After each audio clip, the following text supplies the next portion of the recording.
హల్లెలూయా! తనలోంచి ప్రార్థనతో ప్రారంభించుకుందాం. ప్రేమగల తండ్రి, కృపగలిగిన ప్రభా, జీవంగల నాయన, జీవాధిపతి నీ బంగారు పాదాలకి వందనాలు తండ్రి. ఆశ్చర్యకరుడు, ఆశ్చర్య కార్యాలు చేసే గొప్ప దేవా స్తోత్రం. కీర్తనీయుడమైన మా దేవుడు మీరే గనుక నీకు వందనాలు. మరొకసారి నాయన నీ ప్రేమిడలతో మీరు మాట్లాడుటకు ఏ రీతిగా తండ్రి మంచి సమయాన్ని అనుగ్రహించినందు బట్టి వందనాలు. నీ ప్రేమకై కృపకై వందనాలు. నీ రక్త ప్రోక్షణ నా మీద నా తలంపుల మీద ఉంచి మీరే మహిమ పొందాలి.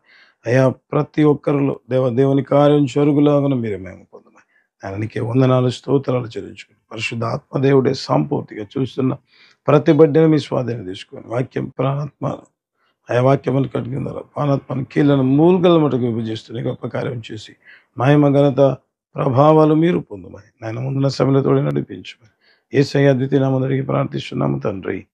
ఆమేన్, ఆమేన్. హల్లెలూయా. దేవుని వాక్యాన్ని మనం చూద్దాం. యాకోబు రాసిన పత్రిక 5వ అధ్యాయము 13వ వచనాన్ని మనం చదవడం ప్రారంభిద్దాం. ప్రేమ వలరా మీలో ఎవనికైనను శ్రమ సంభవించెనా అతడు ప్రార్థన చేయవలెను, ఎవనికైనను సంతోషము కలిగెనా అతడు కీర్తనలు పాడవలెను. హల్లెలూయా. ఇక వాక్యం చదువుతుండగానే నిజంగా ప్రేమ వలరా అనేక సార్లు అనేక మందికి ఏ రీతిగా ఉంటుంది అంటే చాలా చిరాకుగా ఉంటుంది.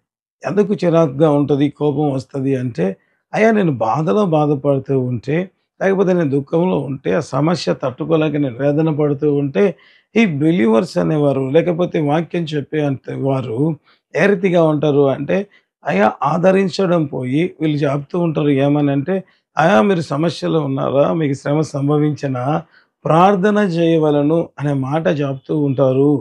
సమస్యలో నిజంగా ఎట్లా ప్రార్థన చేస్తాము అనే మాట మనం వింటూ ఉంటాం ప్రేమిన వాళ్ళ. అయితే నేను ఒక సందర్భాన్ని మీకు చెప్పి ఆ తర్వాత నేను వాక్యంలోకి వెళ్ళాలని ఆశపడుతున్నా. ఎవరి జీవితంలో అయినా ప్రేమిన వాళ్ళ మనం చూస్తుంటాం సాధారణంగా ఈ వర్షాకాలంలో వరదలు వస్తూ ఉంటాయి. వరదలలో నదులలో అనేక సార్లు మరి ప్రయాణిస్తున్న బస్సులు కానీ ఆ రీతిగా కొట్టుకుపోతుంటాయి. అకస్మాత్తుగా వాటర్ వదలడం వల్ల కొన్నిసార్లు ఆ ప్రాంతంలో ఉన్నవారు ఆ వాటర్ నీళ్ళలో చిక్కుకున్నట్లుగా మనం చూడడం ప్రారంభిస్తాం.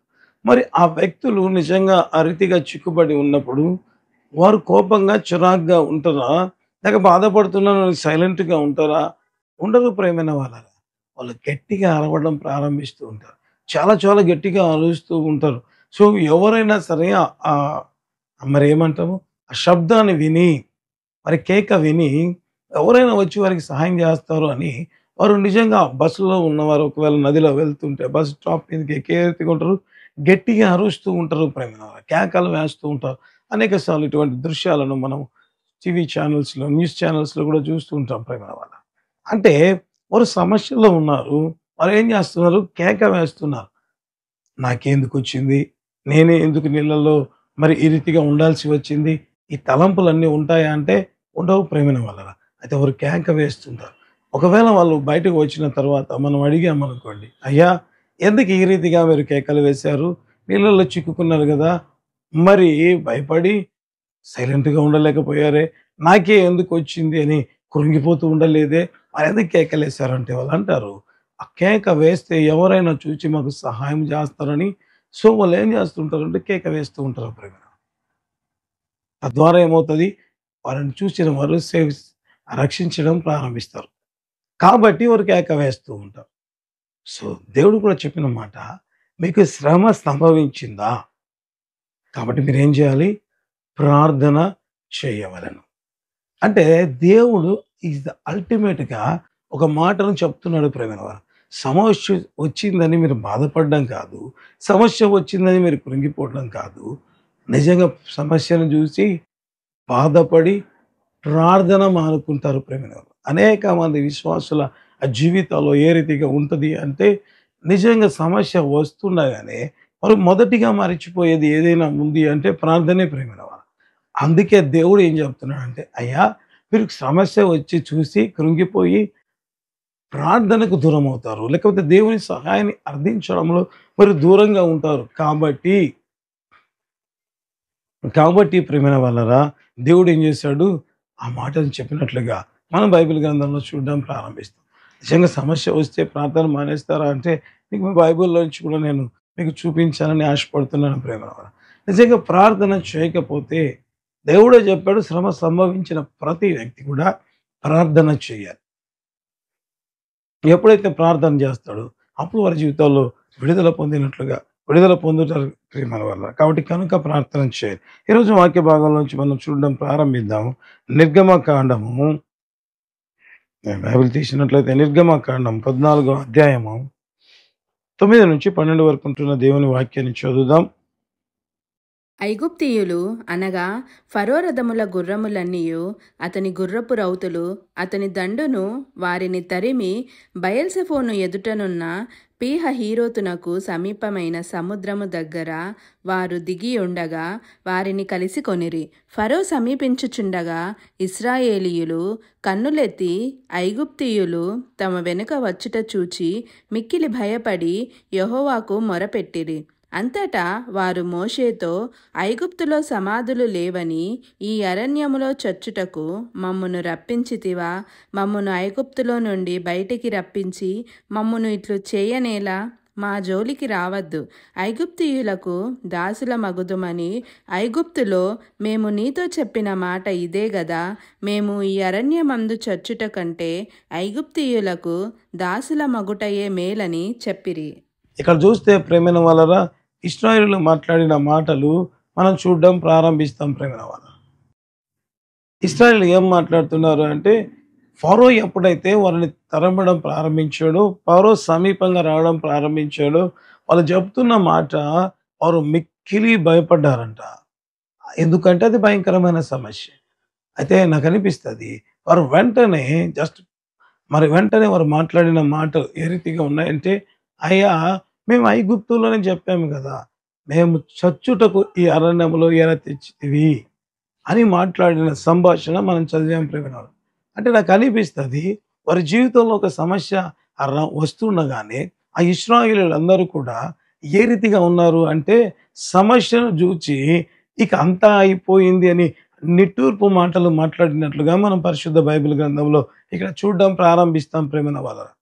నిజంగా నాకు అనిపిస్తుంది ఇశ్రాయేలీయుల జీవితాలలో ప్రార్థన చేసిన అనుభవం లేదా, వారు దేవుని చేత పిలువబడిన ప్రజలు కాదా అంటే, నిజంగా ప్రేమైన వాళ్ళరా అనేకసార్లు మనం అంటాం కదా, మరి శ్రమ సంభవించిన ప్రార్థన చేయవలనని దేవుడు ఎందుకు మాట్లాడుతున్నాడు మనతో అంటే, ఇక్కడ కూడా ఇశ్రాయేలులకు ప్రార్థన చేసే అనుభవం ఉంది ప్రేమైన వాళ్ళ. ఎందుకు నేను ఈ మాటలు చెప్తున్నానంటే, నిర్గమకాండం 3వ అధ్యాయంలో మనం చూస్తే దేవుడు మోషేతో మాట్లాడినట్లుగా మనం అక్కడ చూడడం ప్రారంభిస్తాం.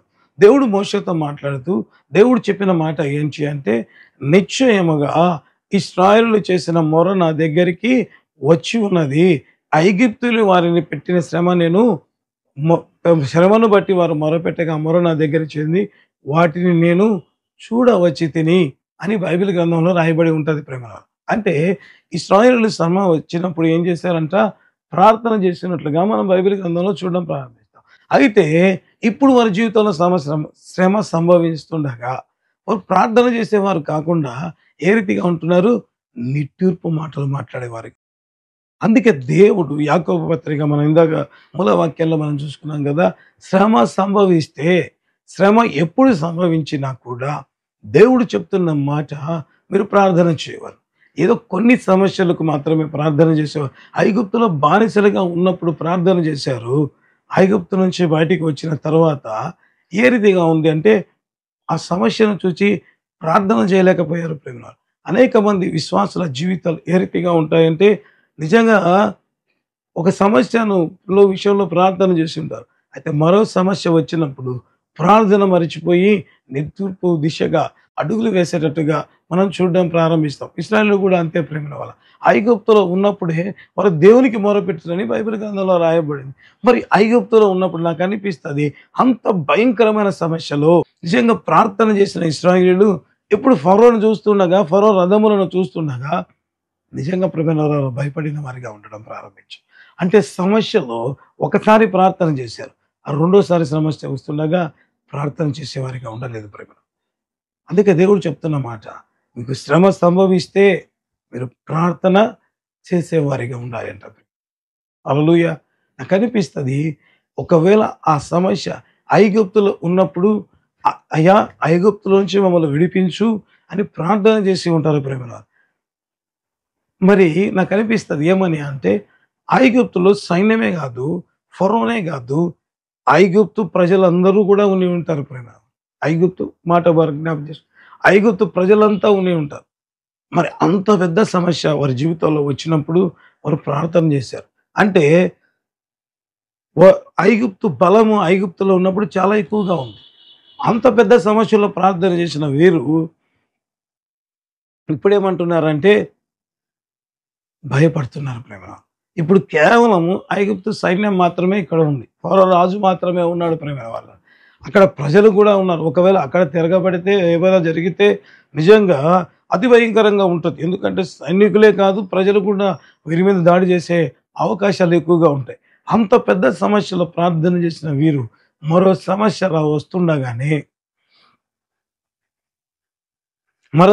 వస్తుండగానే ఏ రీతిగా ఉన్నారంటే భయపడే వారిగా ఉన్నారు ప్రేమ వాళ్ళ. నిజంగా నాకు కనిపిస్తుంది అంత ఆశ్చర్యం. అనేక సార్లు విశ్వాసులు దేవుని నమ్ముకున్న దేవుని బిడ్డలు ప్రార్థన చేసేగలిగిన వారు సహితము శ్రమ సంభవించినప్పుడు భయపడే వారిగా ఉంటారు. అందుకే ప్రభువు మాట్లాడుతున్న మాట, మీకు శ్రమ సంభవించిన మీరు ప్రార్థన చేయవలను అని దేవుడు చెప్పినట్లుగా మనం చూడడం ప్రారంభిస్తాం. మరి ఇంత భయంకరమైన సమస్యలో నిజంగా ఒక వ్యక్తి ప్రార్థన చేస్తున్నాడు ప్రేమ వాళ్ళ. ఆ వ్యక్తి ఎవరు మనం చూడడం ప్రారంభిద్దాం. అదే నిర్గమకాండం 14వ అధ్యాయం 15వ వచనాన్ని మనం చదువుదాం.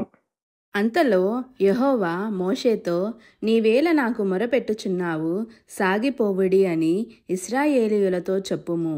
మరి ఎంత భయంకరమైన సమస్యలో ఎటు దిక్కు తెలచకుండా ఉంటుండగా మరి మోషే ప్రార్థన చేసినట్లుగా మనం చూడడం ప్రారంభిస్తాం. వినొచ్చు, ఈ సమస్యలు రెండు ఉన్నాయి బ్రదర్. ఒకటి ఐగుప్తులకు బానిసలైపోతే కూడా వెళ్ళిపోతుంది. ఈ సమస్యలో మనం కంపల్సరీగా ప్రార్థన చేయాల్సిన అవసరం ఏముంది అంటే ఆల్టర్నేటివ్ ఉంది కదా. నిజంగా ఒకసారి ఊహించండి ప్రేమ వలన మిగుల రౌద్రంతో ఐగుప్తు రాజు బయలుదేరి వచ్చాడు.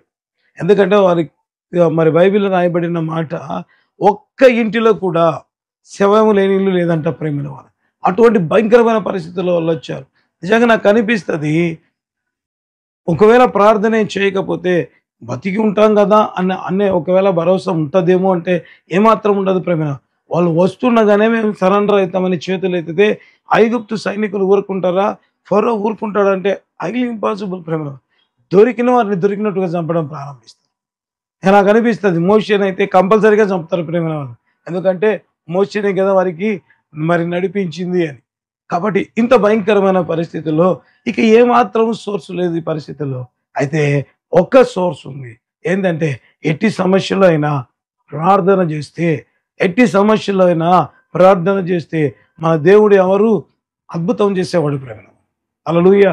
మన దేవుడు ఎవరు అంటే అద్భుతం చేసేవాడు. అందుకే మోషే ప్రార్థన చేసినట్లుగా మనం చూడడం ప్రారంభిస్తాం. తద్వారా జరిగిన అద్భుతం ఎటువంటిదో చూడడం ప్రారంభిద్దాం. నిర్గమకాండం 14వ అధ్యాయం 21, 22 వచనాలు చదువుకుందాం. మోషే సముద్రము వైపు తన చెయ్యి చాపగా యెహోవా ఆ రాత్రి అంతయు బలమైన తూర్పు గాలి చేత సముద్రమును తొలగించి దానిని ఆరిన నేలగా చేసెను. నీళ్లు విభజింపబడగా ఇశ్రాయేలీయులు సముద్రము మధ్యను ఆరిన నేల మీద నడిచిపోయిరి.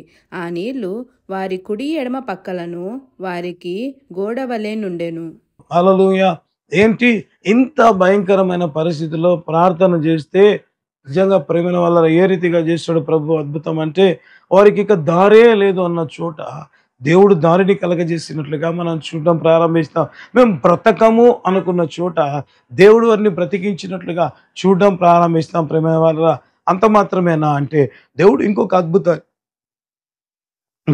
అద్భుతాన్ని చేసినట్లుగా మనం చూడడం ప్రారంభిస్తాం. అదే నిర్గమకాండం 14వ అధ్యాయం 28వ వచనాన్ని కూడా మనం చూడడం ప్రారంభిస్తాం ప్రేమ వల్ల. నీళ్లు తిరిగి వచ్చి ఆ రథములను రౌతులను వారి వెనుక సముద్రములోనికి వచ్చిన ఫరో యొక్క సర్వసేనను కప్పివేసెను. వారిలో ఒక్కడైనను మిగిలి ఉండలేదు. హల్లెలూయా. నిజంగా నాకు అనిపిస్తుంది ఎటువంటి కార్యం జరిగింది.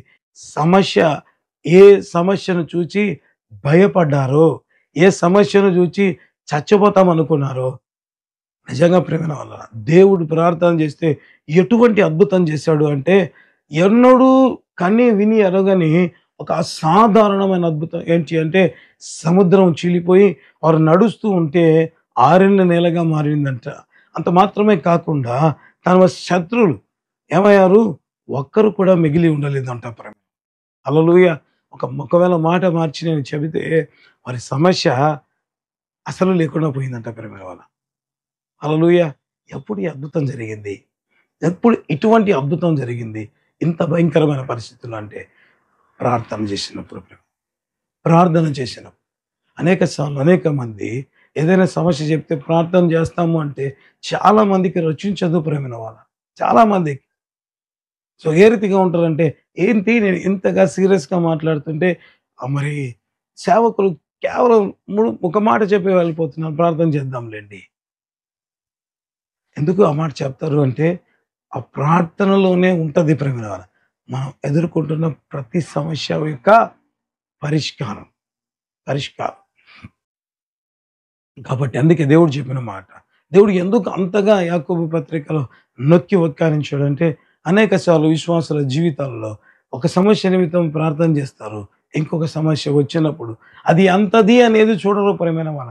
సమస్య వచ్చింది కాబట్టి మాకు మార్గము లేదు అని ఏం చేస్తారు? ప్రార్థనలు మానివేసి నిట్టూర్పు మాటలు మాట్లాడుతుంటారు. అది ఏమవుతది? నిజంగా ఇశ్రాయేలు నిట్టూర్పు మాటలతో ఉంటే ఏమయ్యేది? అనేక మంది చచ్చిపోయేవారు ప్రియమైన వాళ్ళు. అనేక మంది చచ్చిపోయారు. ఎందుకు ఆ మాట చెప్తున్నానంటే, వారు ప్రార్థన చేయకపోతే ఎర్ర సముద్రం చీలిపోదు. వారు ప్రార్థన చేయకుండా ఆ రీతిగా ఉంటే ఫరో సైన్యం వచ్చి వీళ్ళని చంపివేది. అంటే దేవుడు అందుకే చెప్తున్నాడు, తన బిడ్డల జీవితాల్లో గొప్ప కార్యాలు పొందాలని. దేవుడు తన బిడ్డల జీవితాల్లో మత్కార్యాలు చేయాలి. అనేక సార్లు ఎందుకు ప్రభా ఈ సమస్య అనే రీతిగా ఉంటాము. ప్రార్థన చేయకుండా సనుగుతూ గొనుగుతుండే వారిగా మనం ఉండడం ప్రారంభిస్తాం. అందుకే దేవుడు మన విషయాల్లో తన కార్యాలు చేయాలనే ఉద్దేశం కలిగే మీకు శ్రమ సంభవించిన ఎడల మీరు ఏం చేస్తారు? ప్రార్థన మానివేయడం కాదు, ప్రార్థనకు రండి, ప్రార్థన చేయండి. అప్పుడు దేవుడు ఏం చేస్తాడు? అద్భుతాలు చేయడం ప్రారంభిస్తాడంటే ప్రేమ. హల్లెలూయా, హల్లెలూయా. అనేక సార్లు అనేక మంది చెప్తూ ఉంటారు ఏమని అంటే, నిజంగా మా సమస్య చాలా ఎక్కువగా ఉంది. సో ఈ సమస్యల్లో మేము ఇప్పుడే దేవుని నమ్ముకున్నాం. అయితే ఈ సమస్యలో కొంతమంది అప్పుడప్పుడే ప్రార్థన చేసుకునే వాళ్ళు కూడా ఏ రీతిగా ఉంటారంటే, వారి జీవితంలో సమస్య వస్తే అసలు ఇక కనపరాకుండానే వెళ్ళిపోతారు ప్రేమలో. అసలు దేవునిలోనే ఉండరు. ఎందుకయ్యా నువ్వు బాగా వచ్చావు, ఇప్పుడైతే ఎందుకు ప్రార్థనకి రావడం లేదంటే, అయ్యా ప్రార్థనకు వచ్చాను, అప్పుడే సమస్య వచ్చింది, వెంటనే నేను మానేసానంట. అంటే ఇంకా వాళ్ళు చెప్పే మాట మేము బిగినర్సము అంటారు ప్రేమలో. నాకు అనిపిస్తది, ఒక వ్యక్తి అప్పుడే దేవుని గురించి తెలుసుకున్నాడు. ఆ వ్యక్తి నిజంగా ప్రేమైన వాళ్ళరా శ్రమ కాదు, అతి భయంకరమైన శ్రమలో ఉంటే ప్రార్థన చేసి అద్భుతాన్ని పొందుకున్నట్లుగా మనం బైబిల్ గ్రంథంలో చూడడం ప్రారంభిస్తాం. రండి ఆ వాక్య భాగాన్ని కూడా మనం చదవడం ప్రారంభిద్దాం. లూకా సువార్త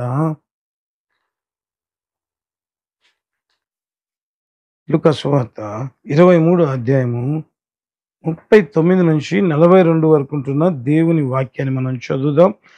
వ్రేలాడవేయబడిన ఆ నేరస్తులలో ఒకడు ఆయనను దూషించుచు, నీవు క్రీస్తువు గదా, నిన్ను నీవు రక్షించుకొనుము, మమ్మును కూడా రక్షించుమని చెప్పెను. అయితే రెండవ వాడు వానిని గద్దించి, నీవు అదే శిక్షావిధిలో ఉన్నావు గనుక దేవునికి భయపడవా? మనకైతే ఇది న్యాయమే, మనము చేసిన వాటికి తగిన ఫలము పొందుచున్నాము గాని ఈయన ఏ తప్పిదమును చేయలేదని చెప్పి ఆయనను చూచి, యేసు, నీవు నీ రాజ్యములోనికి వచ్చినప్పుడు నన్ను జ్ఞాపకము చేసుకొనుమనెను. హల్లెలూయా. నిజంగా ప్రేమైన వాళ్ళరా, యేసు ప్రభు గురించి దొంగ ఎప్పుడు తెలుసుకున్నాడు? సిలువలో ఉండగా. యేసు ప్రభు మొదటి మాట పలకక ముందు ఈ దొంగ కూడా దేవుని దూషించినట్లుగా బైబిల్ గ్రంథంలో రాయబడి ఉంటది ప్రేమైన వాళ్ళు. అయితే యేసు ప్రభు, తండ్రి వీరు ఏమి చేస్తున్నారు, వీరు ఎరుగరు గనుక వీరిని క్షమించుము అనే మాట ఎప్పుడు చెప్పాడు? యేసు ప్రభు ఔన్నత్యాన్ని ఆ దొంగ తెలుసుకోవడం ప్రారంభించాడు. తద్వారా నిజంగా నాకు అనిపిస్తది, ఎప్పుడు ప్రార్థన చేశాడు దొంగ? ఒక్కసారి జ్ఞాపకం చేసుకుందాం ప్రేమవారా. 3 మేకల మధ్య వేలాడుతూ 3 మేకల మధ్య వేలాడుతూ ప్రేమైన వాళ్ళరా, ఎంత కష్టమైన పరిస్థితిలో, ఎంత భయంకరమైన పరిస్థితిలో ఒక దొంగ అప్పుడే తెలుసుకున్న యేసు ప్రభు గురించి ఎంతగా అర్థం చేసుకున్నాడంటే, ఈ దేవుడు ప్రార్థన ఆలకించి నా జీవితంలో అద్భుతం చేస్తాడు. ఈయనకు ప్రార్థన చేస్తే నా జీవితంలో విడుదల పొందుతాడు. అంత భయంకరమైన పరిస్థితులు నిజంగా మనకు ఒక్కసారి ఊహిస్తే అనేక సార్లు యేసు ప్రభు సెలవులో పడిన ఆ బాధను అనేక మంది దైవజనులు వివరిస్తూ ఉంటారు ప్రేమిన వాళ్ళ. ఇప్పుడు మేకుల మధ్య వేలాడుతూ ఉంటారు. అంటే ఇక్కడ మరి చేతిలో చీల ఉంటది. తద్వారా ఏమవుతది? చీల్చివేయడం ప్రారంభిస్తా ఉంటది. కాళ్ళు సరిగ్గా అతను వెయిట్ పడుతూ ఉంటే అది చీల్తనే ఉంటది ప్రేమైన వాళ్ళ. అంటే ఎంత భయంకరమైన పరిస్థితి. ఆ సమస్యలో, అంత భయంకరమైన సమస్యలో ఆ దొంగ ప్రార్థించడం. ఏమని? అయ్యా, నీవు నీ రాజ్యములో వచ్చినప్పుడు నన్ను జ్ఞాపకం చేసుకో. నాకనిపిస్తది ఎంతమంది విశ్వాసులు ఈరోజు ఆ రీతిగా ప్రార్థన చేయగలుగుతున్నారు. ఒకసారి ఆలోచిద్దాం. మా సమస్య అసాధారణమైనది బ్రదర్ అంటారు ప్రేమలో. ఎక్కువగా చెబితే ఆ సమస్య బాధ ఏంటో నాకు తెలుస్తది. మీకేం తెలుస్తది చెప్పేవాళ్ళకు అంటారు. ఆ దొంగ ఒకసారి జ్ఞాపకం చేసుకోండి. 3 మేకుల మధ్య వేలాడుతూ, ఆ రక్తం కారుతూ ప్రేమైన వాళ్ళ ఎంత భయానకమైన పరిస్థితులు ఉన్నప్పుడు, ఉన్నప్పుడు ప్రార్థన చేశాడు ప్రేమైన వాళ్ళ. అనేక సార్లు చెప్తుంటాం. ఈ సమస్యలోన నేను ప్రార్థన చేయి. ఏ ఒక్కరు కూడా అటువంటి నిజముగా సిలువలో వేలాడుతున్న పరిస్థితిలో ఉండరు ప్రేమైన వాళ్ళ. అయితే దొంగ అంత భయంకరమైన పరిస్థితిలో ఉంటూ దేవుడు తెలుసుకొని ఏం చేశాడు? ప్రార్థన చేశాడు. తద్వారా ఏమైంది? అతని జీవితంలో నరకానికి వెళ్ళవలసిన వ్యక్తి తను చేసిన పాపాన్ని బట్టి అతి భయంకరంగా ఈ లోకరీతిగానే అటువంటి భయంకరమైన శిక్ష పడితే ఆ దొంగకు నిజంగా ఆ తరువాత ఎంత భయంకరంగా ఉంటుంది. ఒకవేళ నరహత్య చేసి ఉన్నాడు, ఎంతమందిని కొట్టి ఉన్నాడు, ఎంతమంది డబ్బులు నిష్కారణంగా తీసుకొని వాళ్ళకి బాధ కలిగజేశాడు. ఎన్ని చేసిన వ్యక్తే కాబట్టే వారికి సెలవు వేశారు. మరి దేవుడి తీర్పులో ఇంకెంత భయంకరంగా ఉంటుంది. ఇక ఎటు చూసినా అతని జీవితంలో ఏమాత్రం నిరీక్షణ లేదు. అయితే దేవుని గురించి తెలుసుకొని ఎప్పుడైతే ప్రార్థన చేశాడో జరిగిన అద్భుతాన్ని కూడా నేను మీకు చదివి వినిపించాలని ఆశపడుతున్నాను. లూకా సువార్త 23వ అధ్యాయము 43వ వచనాన్ని మనం చదువుకుందాం. అందుకాయన వానితో, నేడు నీవు నాతో కూడా పరదైసులో ఉందువని నిశ్చయముగా నీతో చెప్పుచున్నానెను. హల్లెలూయా, హల్లెలూయా. నిజంగా ప్రేమైన వాళ్ళరా, ఎంతటి బలమైన కార్యం ఆ దొంగ పొందుకున్నాడో మనం చూడడం ప్రారంభిస్తాం ప్రేమైన వాళ్ళు. ఏ మాత్రము అసలు అతను ఇక బయటపడే ఛాన్స్ లేదు. నిజంగా ఆ దొంగ ప్రార్థన చేయకుండా ఉంటే పరదేశకు వెళ్ళేవాడా? ఆ దొంగ ప్రార్థన చేయకపోయి ఉంటే నరకం అనే బాధను తప్పించుకునేవాడా? అయ్యా, ఇప్పుడు పడుతున్న ఈ శ్రమ నేను తట్టుకోలేకపోతే అనేక సార్లు ఈ లోకంలో జరిగిన శ్రమలే మనం తట్టుకోలేకపోతూ ఉంటాం. అయితే ఆ వ్యక్తి అనుకున్నాడు అక్కడికి వెళ్తే ఇంకా భయంకరంగా ఉంటుంది. సో ఆ సమస్యలో ఉండడానికి నేను ఇష్టపడ్డాను. ఈ సమస్యలో నా సమస్యను తీర్చే దేవుని దగ్గర నేను ప్రార్థన చేస్తాను. అందుకే ప్రార్థన చేశాడు ప్రేమ. తద్వారా ఏమైంది? నరకములోకి వెళ్ళవలసిన వ్యక్తి, కాలుచున్న అగ్నిగుండంలో పడవలసిన వ్యక్తి తనకు వచ్చిన సమస్యలో ప్రార్థన చేయగా ఆశ్చర్యకరంగా, బహు ఆశ్చర్యకరంగా నరకములోంచి పరదేశకు మారిపోవడం ప్రారంభించాడు. హల్లెలూయా. ఎప్పుడు ఇది జరిగింది? తన శ్రమలో అతడు ప్రార్థన చేసినప్పుడు. హల్లెలూయా. అందుకే దేవుడు చెప్తున్నమాట, నీకు శ్రమ సంభవించిన ప్రార్థన చేయవరు. హల్లెలూయా. చివరిగా ఇంకొక వాక్య భాగాన్ని చూసి మనం దినపు వాక్యాన్ని ముగించుకుందాం ప్రేమైన వాళ్ళ. ఎస్తేరు గ్రంథము 3వ అధ్యాయము 13వ వచనాన్ని చదువుకుందాం. ఎస్తేరు గ్రంథం 3వ అధ్యాయం 13వ వచనం. అదారు అను 12వ నెల 13వ దినమందు యవ్వనులనేమి, వృద్ధులనేమి, శిశువులనేమి, స్త్రీలనేమి, యూదులనందరినీ ఒక్క దినమందే బొత్తిగా నిర్మూలము చేసి వారి సొమ్ము కొల్లపుచ్చుకొమ్మని తాకీదులు అంచెవారి చేత రాజ్య సంస్థానములన్నిటికీ పంపబడెను. ఇక్కడ చూస్తే ప్రేమల వలన యూద జాతికి అతి భయంకరమైన సమస్య వచ్చింది ప్రేమల వలన. నిజంగా కనీ విని ఎరగని, నిజంగా నాకు అనిపిస్తుంది ఐగుప్తు నుంచి ఇశ్రాయేలు బయటికి వచ్చినప్పుడు కూడా వచ్చిన సమస్య కంటే అధికమైన సమస్య అని చెప్పవచ్చు. ఎందుకు బ్రదర్ అంత మాట చెప్తున్నారు అంటే, అక్కడ ఒకవేళ ఫరో కొద్ది మందిని చంపి ఒకరో ఇద్దరును మిగిలించి ఉండేవాడు. ఇక్కడంట ఒకే దినమందు అందరినీ చంపేవన్నారంట ప్రేమ. అందుకే బైబిల్లో రాయబడింటది, వృద్ధులను, స్త్రీలను, యవనస్తులను ప్రతి ఒక్కరిని చంపు. మరి ఇంత భయంకరమైన ఆజ్ఞ వస్తుండగా మొర్దెకై ఏం చేశాడు అంటే, నిజంగా ప్రేమైన వాళ్ళరా, ఎస్తేరు రాణికి అంటే ఒక ప్రయత్నం చేయడం ప్రారంభించాడు. ఏమని అంటే, ఎస్తేరు రాణికి చెప్పి పంపించినట్లుగా మనం బైబిల్‌లో చూడడం ప్రారంభిస్తాం. మొదటిగా మొర్దెకై మరి వాళ్ళు ప్రార్థన చేయలేదు, కానీ ఇక్కడ చూద్దాం. ఎస్తేరు గ్రంథం 4వ అధ్యాయం 8-11 వరకు ఉంటున్న దేవుని మాటలు చదువుదాం. వారిని సంహరించుటకై షూషనులో ఇయ్యబడిన ఆజ్ఞ ప్రతిని ఎస్తేరునకు చూపి తెలుపుమనియు, ఆమె తన జనుల విషయమై రాజును వేడుకొని అతని సముఖమందు విన్నపము చేయుటకై అతని యొద్దకు పోవలెనని చెప్పుమనియు దానినతనికిచ్చెను. హతాకు వచ్చి మొర్దెకై యొక్క మాటలను ఎస్తేరుతో చెప్పెను. అంతటా ఎస్తేరు మొర్దెకైతో చెప్పుమని హతాకునకు సెలవిచ్చినదేమనగా, పిలువబడక పురుషుడే గాని స్త్రీయే గాని రాజు యొక్క అంతఃగృహమున ప్రవేశించిన ఎడల బ్రతుకున్నట్లుగా రాజు తన బంగారపు దండమును ఎవరి తట్టు చాపునో వారు తప్ప ప్రతివాడు సంహరింపబడునన్న కఠినమైన ఆజ్ఞ కలదని రాజసేవకులందరికీ అతని సంస్థానములోనున్న జనులకందరికీ తెలిసేయున్నది. నేటికి 30 దినముల నుండి రాజునొద్దకు ప్రవేశించుటకు నేను పిలువబడలేదని చెప్పునమనెను. ఇక్కడ చూస్తే ఒకవేళ భయంకరమైన సమస్య వస్తే మొర్దెకై ఎస్తేరుతో ఎస్తేరుకి చెప్పి పంపించాడు. ఏమని అంటే, నువ్వు రాజుతో మాట్లాడి ఆజ్ఞను ఏమైనా చేయగలవా అని అంటే ఏమంటది, పిలువబడక ముందు ఎవరు వెళ్ళినా ఏమీ జరగదు. సో వెళ్ళడానికే ఏమి ఉండదు. చెప్పడం మాట్లాడడం తర్వాత విషయం, కానీ అసలు నేను వెళ్ళడానికే పర్మిషన్ లేదు అన్నట్లుగా చెప్పినట్లుగా మనం చూడడం ప్రారంభిస్తాం.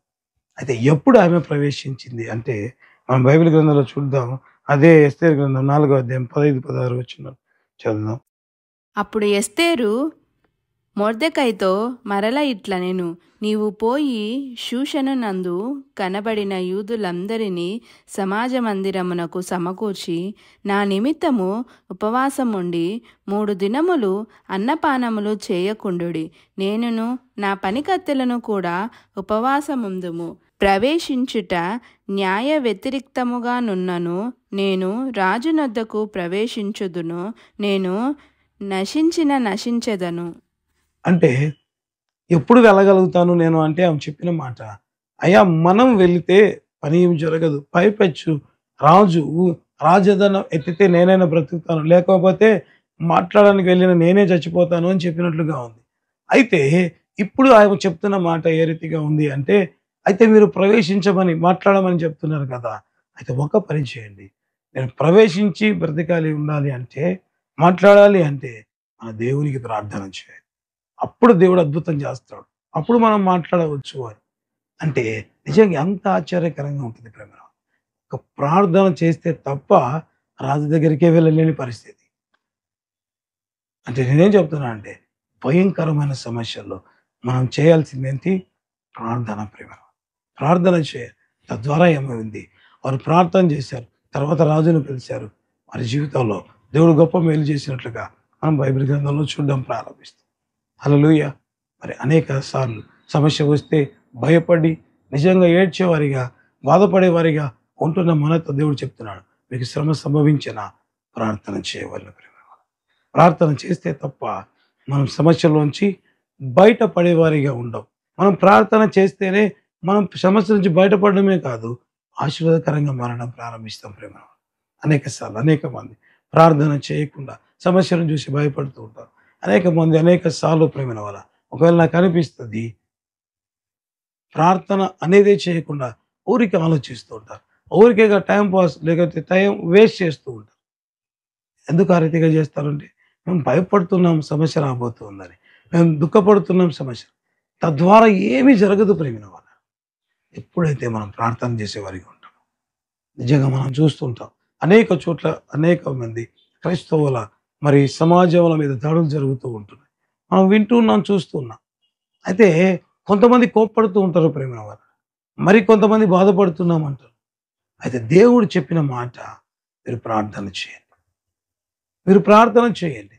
ఏం చేస్తాడు ప్రార్థన చేస్తే అంటే, అసలు రాజు దగ్గరికే వెళ్ళలేని పరిస్థితులు ఎస్తేరు రాజు దగ్గరికి పోగలిగింది ప్రార్థన ద్వారా. తద్వారా ఏమైంది? వారు చేసిన ప్రార్థన ఫలితం ఏదైతే ఇశ్రాయేలులకు వ్యతిరేకంగా వచ్చిన రాజశాసనం మారడం ప్రారంభించింది. కాబట్టి మనం కూడా ఏం చేయాలి? ప్రార్థన చేసేవారిగా ఉండాలి. అయ్యా, ఈ దాడుల నుంచి క్రైస్తవులను విడిపించు, లేకపోతే రాబో ఉపద్రవముల నుంచి దేవా మీరు మమ్మల్ని కాపాడండి, క్రైస్తవ సమాజాన్ని కాపాడండి. నిజంగా కూర్చొని డిస్కస్ చేసే సమయం కాదు ప్రేమైన వల్ల, మోకరించి ప్రార్థన చేయవలసిన సమయం. తద్వారా దేవుడు ఇన్వాల్వ్ అయి గొప్ప కార్యాలు చేయనై ఉన్నాడు. హల్లెలూయా. కాబట్టి దయచేసి ప్రతి ఒక్కరు, మరి మేమెంతమంది, నిజంగా నాకు అనిపిస్తుంది కొన్నిసార్లు ఈ మాటలు కూడా అంటుంటాం, మరి మేము కొద్దిమందే కదా, మేము ప్రార్థన చేస్తే అద్భుతాలు జరుగుతాయా? ఇక్కడ శిష్యుని కోట్లలో కనబడిన వారు మాత్రమే చేరి ప్రార్థించారు. మరి 127 సంస్థానాల పైబడిన వెళ్ళిన ఆజ్ఞ మారిపోయింది ప్రేమ. కొద్దిమంది ప్రార్థన చేస్తే దేవుడు అద్భుతం చేయడం. మరి ఈ కార్యక్రమాన్ని ఎంతమంది చూస్తున్నారో నాకు తెలియదు. అయితే చూసే ప్రతి ఒక్కరు కూడా ప్రార్థన చేసేవారిగా ఉన్నాం. తద్వారా క్రైస్తవ సమాజానికి మేలు కలుగునట్లుగా, దేవుడే ఇన్వాల్వ్ అయి అద్భుతాలు చేయనట్లుగా ప్రతి ఒక్కరు ప్రార్థించవలసిందిగా ప్రభు పేరుతో కోరుతున్నాం. తల వంచి ప్రార్థన చేద్దాం. ప్రేమ కలిగిన తండ్రి, కృప కలిగిన ప్రభు, శివం కలిగిన ఆయన, శివాధిపతి, నీ ఘననామానికి వందనాలు స్తోత్రాలు చెల్లించు. ఆశ్చర్యకరుడు, ఆశ్చర్య కార్యాలు చేసే గొప్ప దేవ స్తోత్రం. కీర్తనీయుడైన మా దేవుడు మీరే గనుక నీకు వందనాలు స్తోత్రాలు చెల్లించుకుంటున్నాం. నీ ప్రేమ అంతటికి, నీ కృప అంతటికే వందనాలు. అయా, శ్రమ సంభవించినప్పుడు అనేక సార్లు విశ్వాసులుగా ఉంటూ ప్రభు, అయా ప్రార్థన చేసి అద్భుతాలు పొందిన వారిగా ఉంటూ కూడా నాయన అనేక సార్లు భయపడి అయ్యా నిజముగా భయంకరమైన పరిస్థితులకు వెళ్ళేవారిగా ఉంటాం ప్రభు. అటు దయతో జ్ఞాపకం చేసుకో, అద్భుతాలు చేయదు ప్రభు. ఏ ఒక్కరు కూడా శ్రమ సంభవించినప్పుడు అయ్యా ప్రార్థించి యేసు ప్రభుని నామ మహిమార్థం ప్రార్థించి అద్భుతాలు పొందేవారిగా మార్చు. అయ్యా, ప్రతి బిడ్డలో ఇటు ధైర్యాన్ని మీరు కలగజేయండి, అటు శుభ నిరీక్షణ కలగజేయండి. దొంగ అయితే నాయన 3 మేకల మధ్య వేలాడుతూ కూడా తండ్రి దేవునికి ప్రార్థన చేసినట్లుగా మేము చూసాం ప్రభు. అయ్యా దయ చూపించండి. అటువంటి మెలకువగా ఉండుటకు మాకు సహాయం దయచేయండి. అటువంటి జ్ఞానం తండ్రి చూసిన ప్రతి బిడ్డకు అనుగ్రహించండి. ప్రతి ఒక్కరు నాయన దేవుని బిడ్డలు శ్రమ సంభవిస్తే ప్రార్థించి తద్వారా విజయాలు పొందుకునే బిడ్డలు. ఎంతమంది అయితే సమస్యలు గుండా వెళ్తున్నారు, వారి సమస్యలన్నిటినీ నాయన తొలగించి మీరే అద్భుతం చేసి మహిమ ఘనత ప్రభావాలు కేవలం మీరు మాత్రమే పొందుమని ప్రార్థన చేసి అద్భుతాలు చేసి ఆర్థిక ఇబ్బందులు తొలగించారు, కుటుంబంలోని సమస్యలు తొలగించారు. అయ్యా, సంతానమైన వారికి సంతానం ఇప్పటికీ మీరు సంతానమైన దీవెన కలగజేసినందుకు అనేక దినాలుగా అవుని తండ్రి ప్రార్థనలు ఏకీపించండి. బిడ్డల జీవితంలో సంతానమైన దీవెన కలుగుతున్నదని నమ్మి నీకు స్తోత్రం. లేని వాటిని కలగజేసే దేవుడు మీరు తండ్రి. జాబ్స్, మ్యారేజ్, నూతన గృహాలు అనుగ్రహించు. ప్రతి విధమైన ప్రభువా జబ్బు తొలగించండి, సమస్య తొలగించండి. మీరే అద్భుతం చేసి మహిమ పొందమని సంపూర్ణముగా నీ బలమైన భీకరమైన కార్యాలు జరిగించున్నాయన. ఎంతైనా నమ్మదగిన మా దేవ స్తోత్రం చెల్లించు. సంపూర్తిగా నీ బలమైన కార్యాలు జరిగించి బిడ్డలు ఎదురు చూస్తున్న దీవెలన్నిటితో నింపి మీరేమో ఈ కార్యక్రమాన్ని సహకరిస్తున్న ప్రతి బిడ్డను దీవించి ఆస్వాదించి వారి కుటుంబాలను దీవించి ఎంతమంది చూస్తున్నారు అందరి జీవితాల్లో ప్రభావ ఫ్యామిలీ అందరినీ అయ్యా, కోర్టు కేసెస్ బాధపడుతున్న బిడ్డలు, బిజినెస్లో డల్నెస్ బాధపడుతున్న ప్రతి బిడ్డను దీవించారు. కుటుంబ సభ్యులతోనే మోసపోయిన బిడ్డలు ఉంటారు, వారి జీవితాల్లో కూడా మీరు సంపూర్ణమైన దీవెనల చేత ప్రతి అవసరం తీర్చు. ఆయన చూసిన ప్రతి బిడ్డలో దేవాన్ని కార్యం జరిగించి ప్రతి ఒక్కరూ ప్రార్థించి బిడ్డలు సమస్త మహిమ ఘనత నీకు చెల్లిస్తూ యేసు నామమందుడి ప్రార్థిస్తున్నాము తండ్రి. Amen, amen, amen. Hallelujah. Yesukristu నామమున మీ అందరికీ శుభాభివందనాలు. మరి ఈ కార్యక్రమాన్ని బట్టి యేసయ్య నామమునకి అనేక వందనాలు చెల్లిస్తుంటున్నాం. ఈ కార్యక్రమం ద్వారా అనేక మంది దీవించబడుతూ మరి వారు చెప్తున్న మాటలు, దేవుడు మాతో మాట్లాడుతున్నాడు వాక్యం ద్వారా అని చెప్పిన మాటలు విన్నప్పుడు సంపూర్తిగా ప్రభుకే మహిమ కలుగును గాక. ఎందుకంటే ఈ ప్రభు మాటలు ప్రేమైన వల్ల మనుషుల మాటలు ఎప్పుడు ఆదరించవు, కానీ దేవుడే ఈ కార్యక్రమంలో ఉంటూ దేవుడు మాట్లాడుతూ అనేక మందిని బలపరుస్తుంటుండగా మరి కార్యక్రమం చూస్తున్న మీరు కూడా దయచేసి ఈ కార్యక్రమాన్ని అనేకులకు పరిచయం చేయవలసిందిగా ప్రభు పేరట కోరుతుంటున్నాం. ఎందుకంటే దేవుని ఉచిత కృప ద్వారా అనేక మంది దర్శించబడుతున్నారు. ఇంకా అంత మాత్రమే కాకుండా అనేక మందికి దేవుని మాటలు అందించబడాలి. కాబట్టి మీరు కూడా దయచేసి మీకు తెలిసిన వారికి, మీ బంధువులకు ఈ కార్యక్రమాన్ని పరిచయం చేయవలసిందిగా ప్రభు పేరట కోరుతుంటున్నాం. హల్లెలూయా. తద్వారా దేవుని వాక్యాన్ని అనేకులకు పరిచయం చేసిన వారంగా మనం మారడం ప్రారంభిద్దాం. తద్వారా దేవుని ఆశీర్వాదాలు మనకు కూడా వస్తాయి. కాబట్టి వెంటనే మరి కార్యక్రమం చూసిన తర్వాత వెంటనే ప్రేమైన వల్ల అనేక మందికి కార్యక్రమం పరిచయం చేద్దాం. తద్వారా అనేక మంది దేవుని మాటలు వినులాగున ఈ పరిచర్లో మీరందరూ పాలిభాగస్తులు కావాలని ప్రభు పేరిట కోరుతున్నాం. దేవుడు మనందరినీ దీవించుగాక. ఆమేన్.